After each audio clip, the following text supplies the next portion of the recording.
لو خيروك بين حبيبك والقروش هتختاري شنو؟ القروش طبعا. بحب الفلوس قوي. بتحب الفلوس؟ بحب الفلوس قوي. ده انت كلب فلوس. انا كلب فلوس. طيب احتمال تكوني سعيدة مع شريك حياتك ده ومع حبيبك ده أكتر مما إنه يكون عندك قروش. هما اكيد انا حكون سعيده معاه، لكن اهم شيء القروش. مادية شديد يا حبيبي مادية شديد دي. لا دي ما يعني حاجات مهمه في الحياه يعني. أسي لو ما عندك قروش انت بتمسك المايك ده. أنا ما عندي قروش وماسك المايك. عاوز أسألك من مواصفات شريكة حياتك اللي أنت بتتمنى تكون فيها. انا دايما بحب الحاجه تكون شنو ميكس كده يعني، مثلا زي اسراء عبد القادر، نديها لوشي زايد هدى عربي، الثلاثه كلهم في خلاطه. انا بقى عايز هيفا على نانسي على ليسا مضروبين في الخلاط كده هوب تطلع عروستي. موضوع صعب انا عذرك انا عارف. طيب اسراء عبد القادر عباره عن قوام كده مبالغ فيه، فهمت؟ تفهمني؟ هاي اللي كده تفهمني؟ صاحبة خصري منمق. طيب ها والباقيات؟ نقول لوشي صاحبة غطط جميلة جدا جدا جدا. طيب الثالثة؟ الثالثة الله هدى عربي. الله ليه؟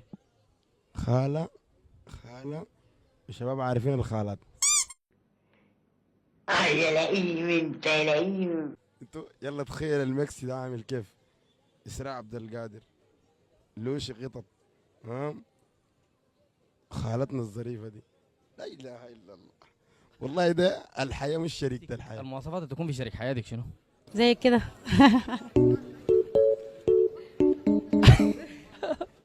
يا مالها بردت كده ليه؟ ولا اني باينني جعان؟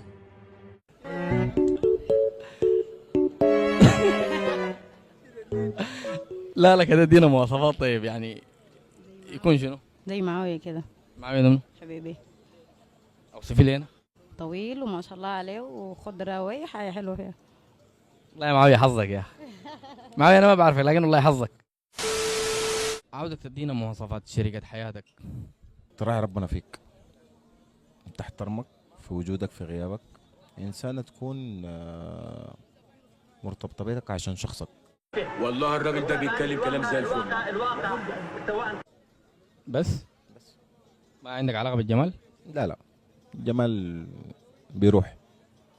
المرأة تنكح لجمالها ومالها ونسبها أقول لك حاجة، إذا أنت تزوجت ملكة جمال وما عندها أخلاق. علي النعمة انت بتتكلم صح. مواصفات حبيبتك اللي هي ما قاعدة اللي اخترت بدل القروش دايرة تكون شنو المواصفات؟ تكون قادرة. في بقك بقى، بطل الكلام الغريب ده بقى، ما توجعش قلبي. الله.